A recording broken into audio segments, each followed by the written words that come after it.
So today we're graphing linear inequalities, and it's just like graphing lines, except with inequalities we either have greater than or less than, and that's going to mean that we're going to be shading as well. So it's always fun if you have colored pencils or something to shade with. So first of all, it's easier to graph linear inequalities if you have them in slope-intercept form. So if they're in standard form, switch them to slope-intercept form, and that is the form y equals mx plus b. In that form, they're very easy to graph. All right? So the first one I have to show you as an example is this. If you graph the line y equals 1/2 x plus 2, and let's do that.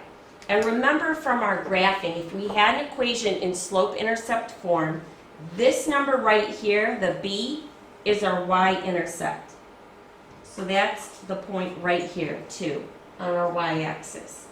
And our slope is 1/2. That's rise over run, and it means 1 up and 2 to the right. So if I go 1 up and 2 to the right, that puts me here. And that's going to create my line. All right, so first of all, that's y equals 1/2 x plus 2.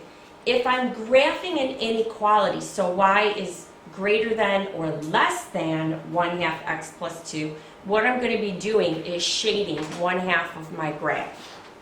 All right, if the equation is y is greater than or equal to 1/2 x plus 2, I'm going to shade above. So you can see right here, this is y is greater than or equal to 1/2 x plus 2, and it is shaded above.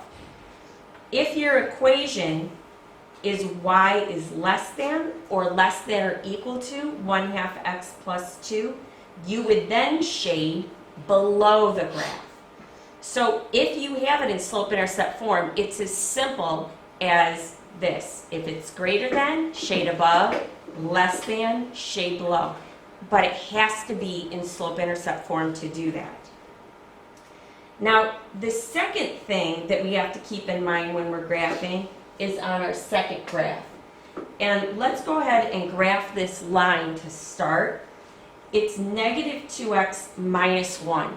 The minus 1 means our y-intercept is negative 1.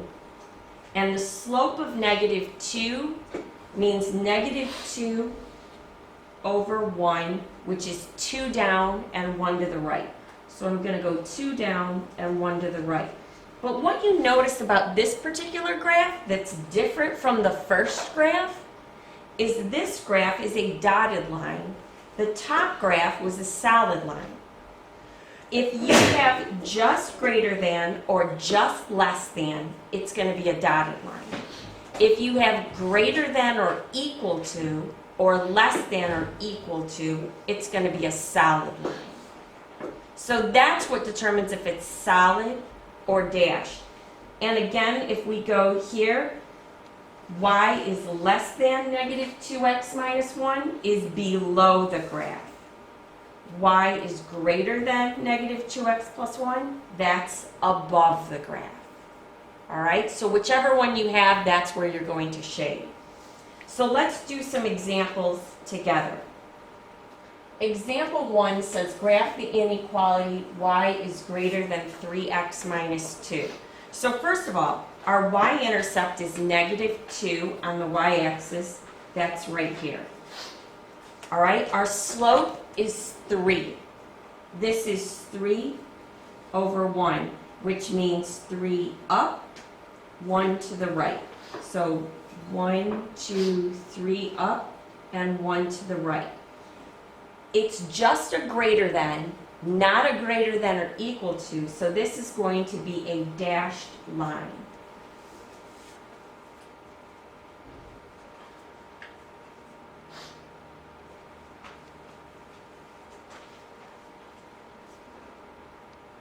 So there's my dashed line, and I'm going to get out some colored pencils here because I'm graphing, it says y is greater than 3x minus 2, so I'm going to shade above. And that's where my colored pencils come in so handy, because it's easy to shade. So this is the area that is above the line.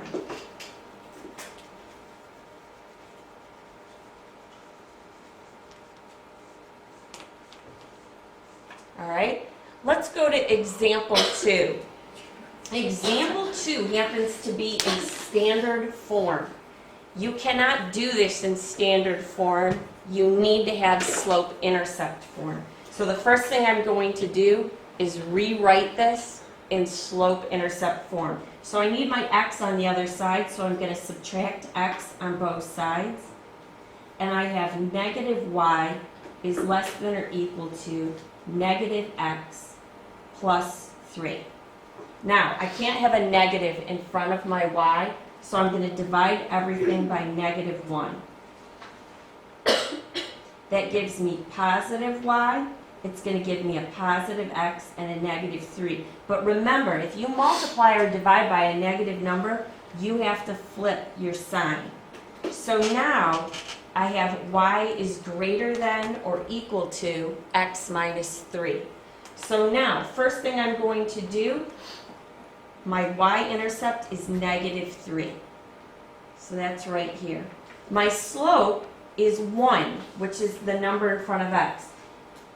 And I'm going to write it as a fraction 1 over 1, which means 1 up and 1 to the right.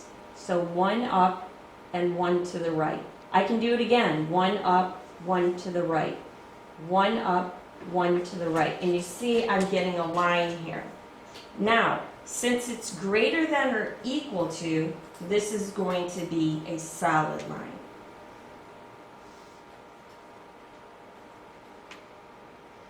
And since it's greater than and not less than, I'm going to shade above it.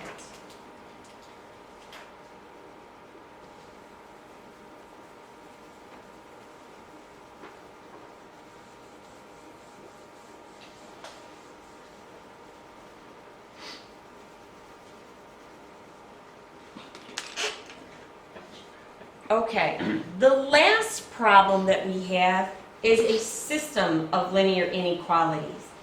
And when we graph a system of linear inequalities, all we're doing is graphing two linear inequalities on the same graph. And the solution area is the area that is shaded twice. And so it's shaded by both of the individual graphs. So when I do that one, I'm going to want to shade in two colors. So I'm going to get out blue and red, and we'll shade in two colors. But first I have to graph them separately. My top equation is in no particular form whatsoever. So here I have y minus 3x is less than 3. I'm going to put it in slope-intercept form, so add 3x to both sides. And I have y is less than 3x plus 3. So I'm going to want to graph that. So first of all, 3 here is my y-intercept. So I'm going to graph that at positive 3. My slope is 3, which I'm going to make into 3 over 1. This is 3 up and 1 to the right. So 1, 2, 3 up and 1 to the right. So there's my next point. It is not also equal to, it is just less than. So this is going to be a dashed line.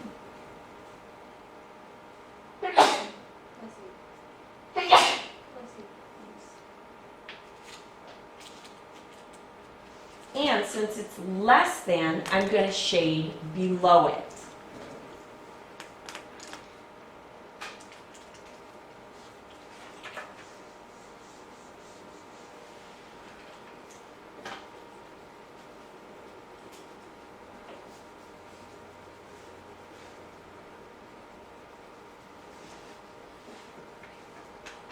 Okay, now let's do the second line.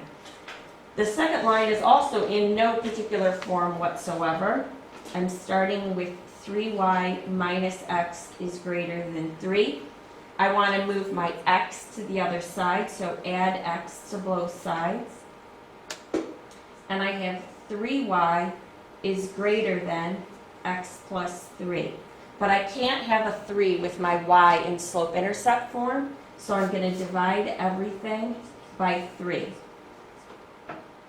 And that's going to give me y is greater than 1/3 x plus 1. So now I'm going to graph this line. The plus 1 is my y-intercept at 1. That's right here. The 1/3 is my slope. That means 1 up and 3 to the right. So 1 up, 3 to the right, that puts me right here. And since this is just greater than and not greater than or equal to, again, this is a dashed line.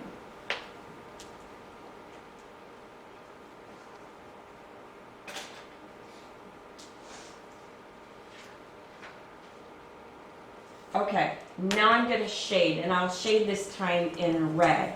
So since it's y is greater than, I'm going to shade above the line.